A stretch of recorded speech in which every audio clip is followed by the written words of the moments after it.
할렐루야. 선하고 인자하신 하나님의 은혜가 오늘 예배 자리에 나오신 여러분 가운데 충만하시기를 축복합니다.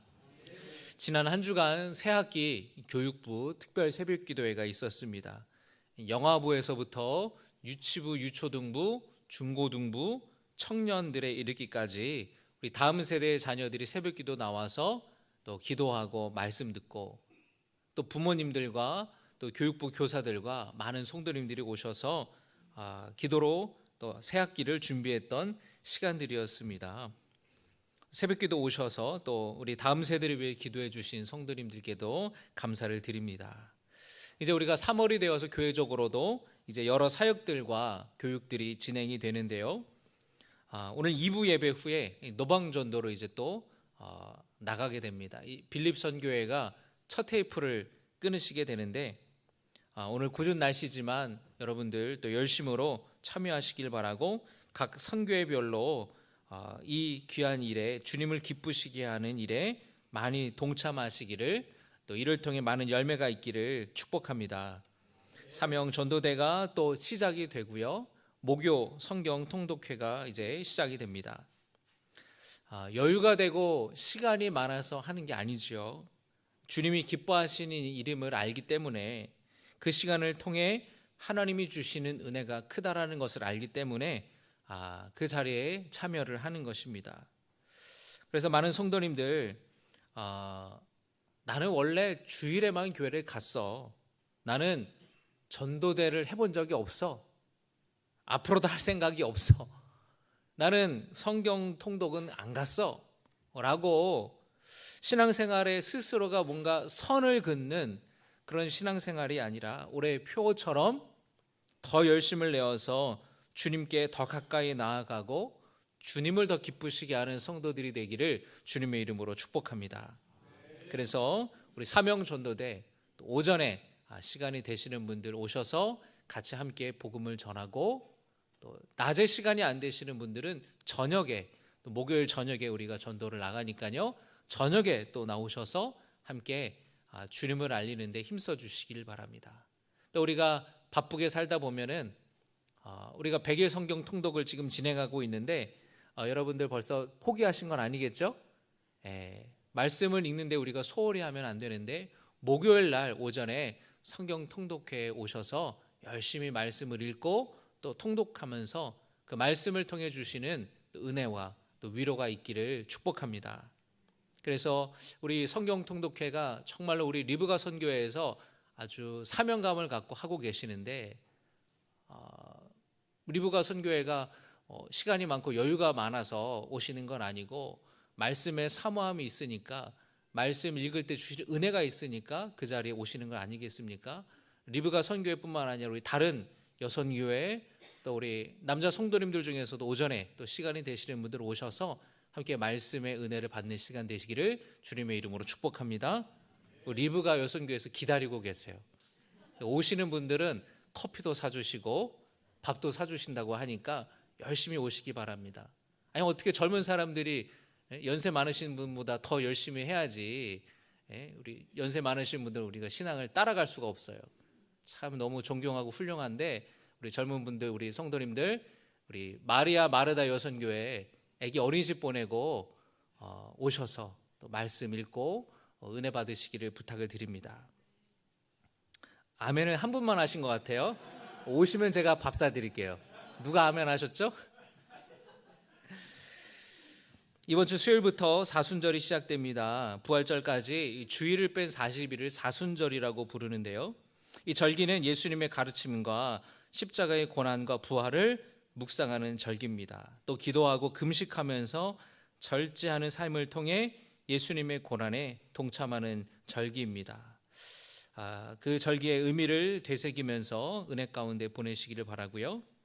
이번 주 수요일 사순절 시작하는 날을 제의 수요일, 성회 수요일이라고 하는데, 우리 작년 종려나뭇가지를 종려주일에 나눠드렸는데, 가지고 마른 그 나뭇가지를 가져오시면 그거를 이제 교회 전통에서는 그거를 태워서 제를 만들어요.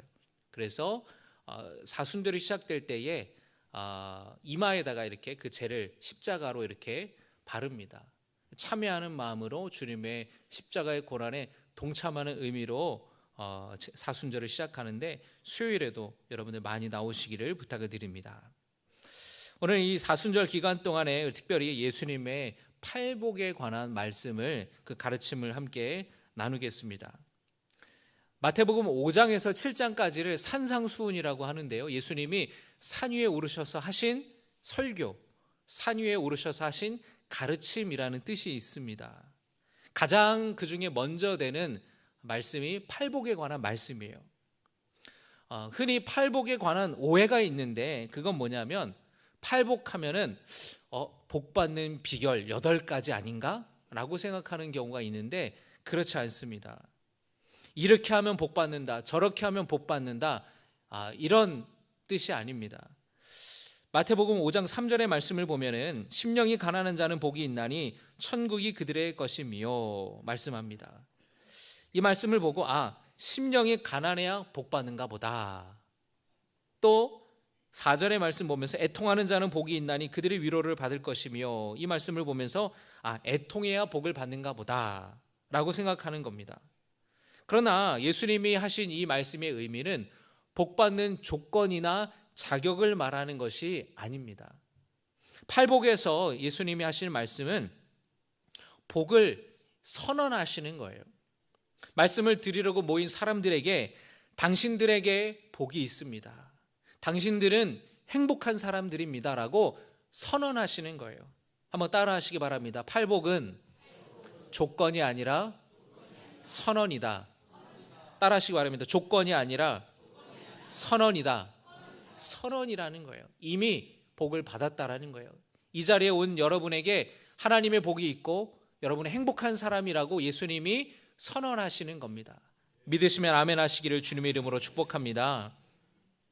그렇기 때문에 즐거워하고 기뻐해야 된다라고 말씀하시는 거예요. 자, 오늘 예수님이 이 산에 오르셔서 사람들에게 설교하고 가르치신 이 배경에 대해서 함께 좀 살펴보겠습니다. 예수님께서 40일 금식 기도를 마치신 다음에 이 갈릴리 바다 근처의 여러 마을을 돌아다니시면서 말씀을 가르치셨습니다. 사람들에게 성경 말씀을 가르치시고 또 설교하시고 또 병 걸린 사람들을 고쳐주셨는데 예수님에 관한 소문이 금세 퍼졌어요. 그래서 그 예수님이 머무르셨던 그 마을 사람들뿐만 아니라 먼 지역에서부터 예수님의 말씀을 듣기 위해서 예수님께 병고침 받기 위해서 많은 사람들이 찾아왔습니다.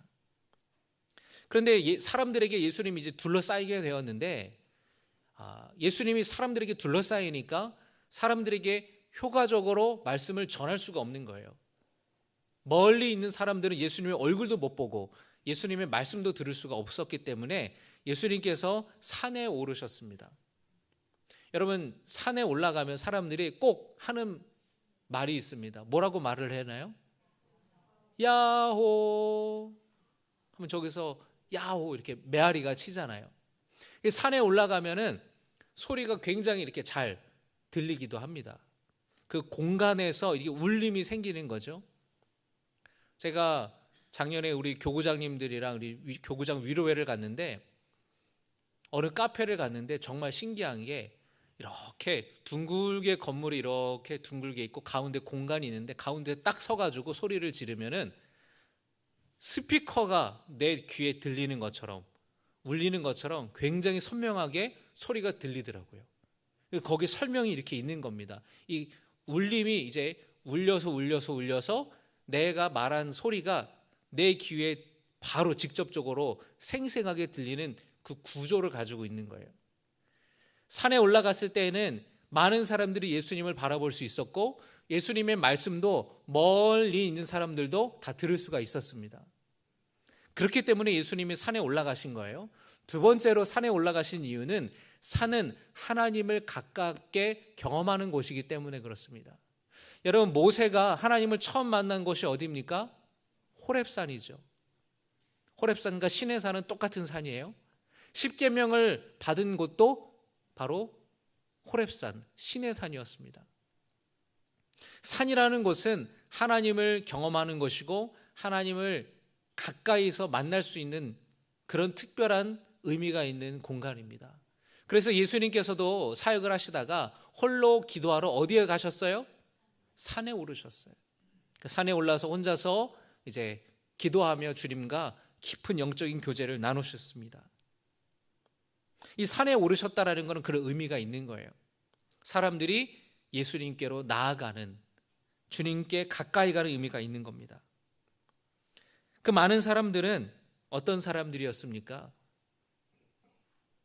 여러 가지 질병에 시달리고 고통받는 사람들이었고, 로마의 압제라는 혹독한 현실 속에서 힘겹게 하루하루를 살아가는 사람들이었어요. 평범한 사람들이었고요. 또 어떤 사람들 중에서는 소외받는 사람들, 사람들에게 손가락질 받는 사람들도 있었습니다. 억울한 일을 당해서 한숨 쉬며 고통 가운데에 살아가는 사람들도 있었어요. 세상이 말하는 어떤 행복, 기쁨, 부유함과는 한참 거리가 멀어 보이는 사람들이었습니다. 그런데 그들에게 예수님은 당신들은 행복한 사람들이라고, 당신들에게 복이 있다고 말씀하시는 거예요. 여러분 생각해 보세요. 그런 사람들에게 행복한 사람이라고, 당신은 복받은 사람이라고 말한다라는 게 잘 어울리지가 않잖아요. 그런데 주님이 그렇게 말씀하시는 겁니다. 그 이유가 뭐냐면 천국이 그들의 것이기 때문에, 천국을 소유했기 때문에 복이 있는 사람들이고 행복한 사람들이라고 주님은 말씀하시는 거예요. 3절의 말씀을 우리 같이 한번 읽어보겠습니다. 마태복음 5장 3절입니다. 시작.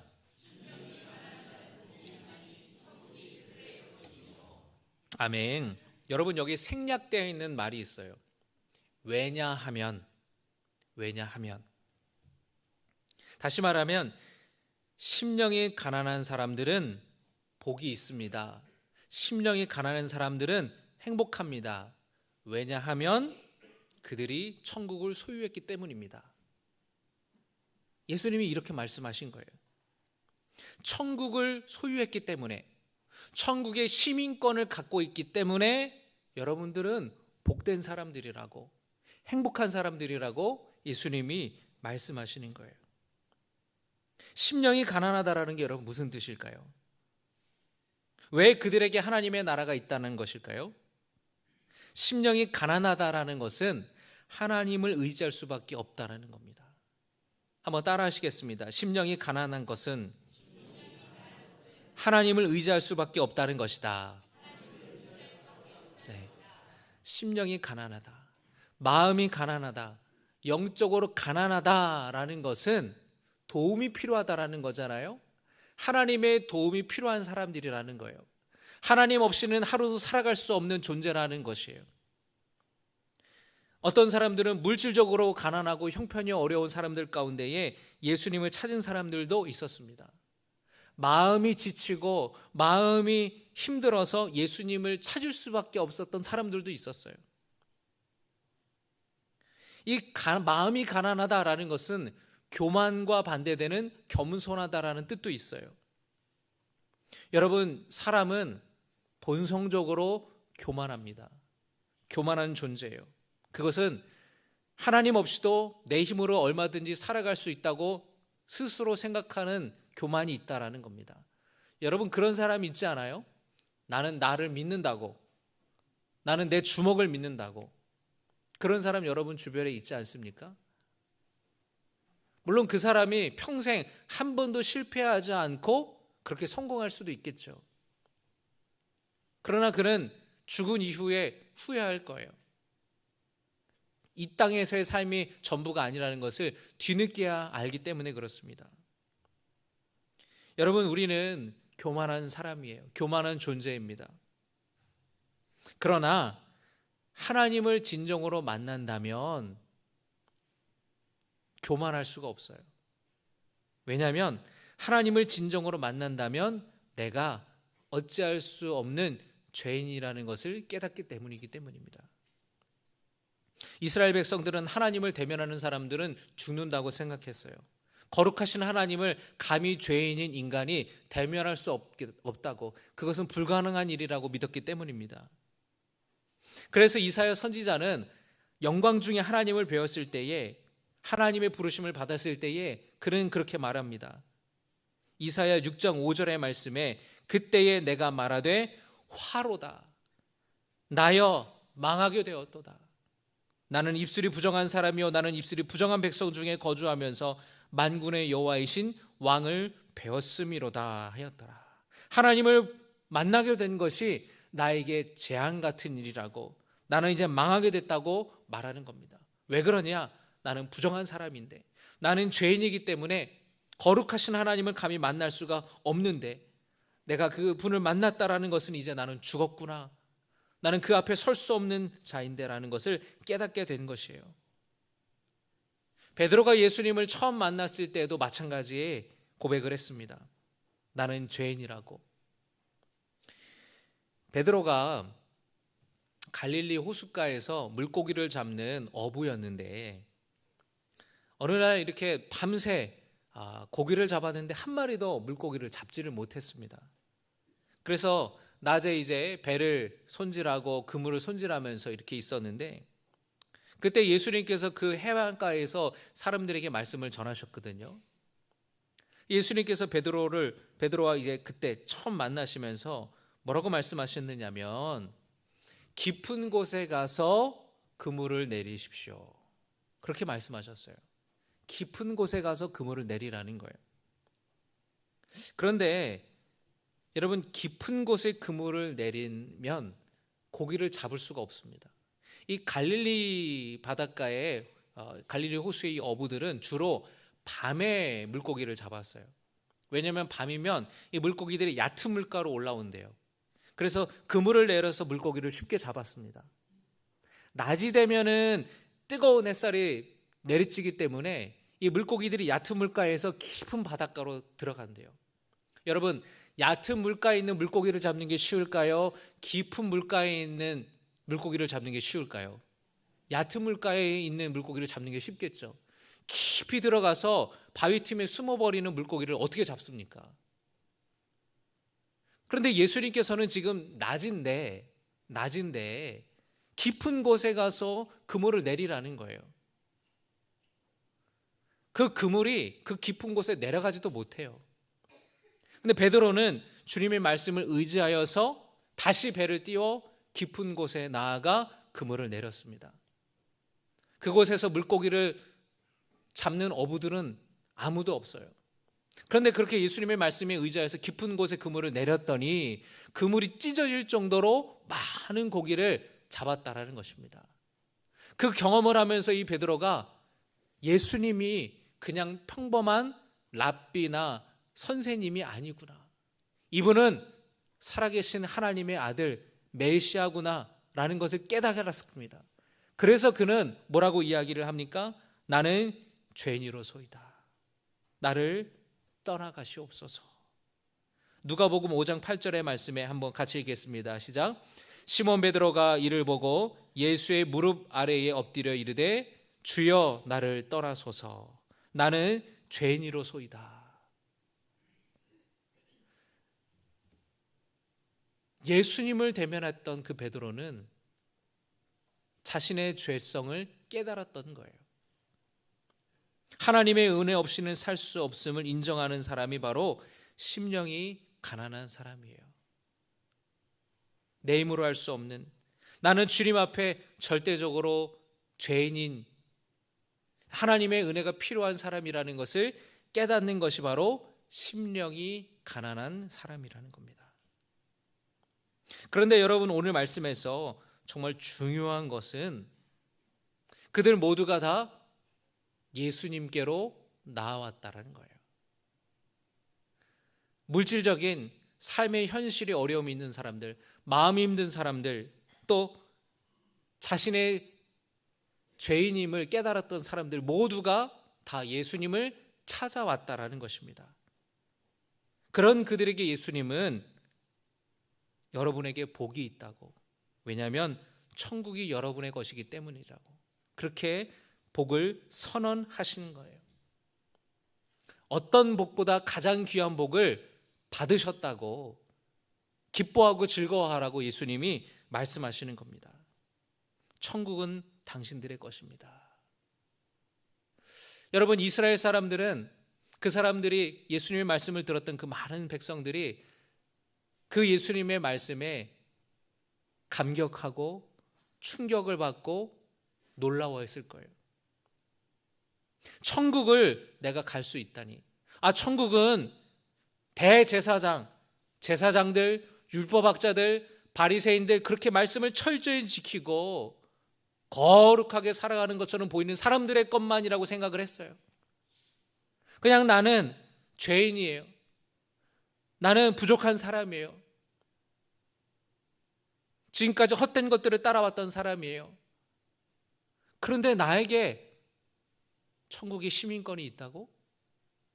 천국이 나의 것이라고? 예수님의 그 말씀을 듣고 그들은 깜짝 놀라고, 그리고 너무나도 감격한 그런 마음을 갖게 되었습니다. 여러분, 미국의 트럼프 대통령이요, 미국 영주권을 70억에 판대요.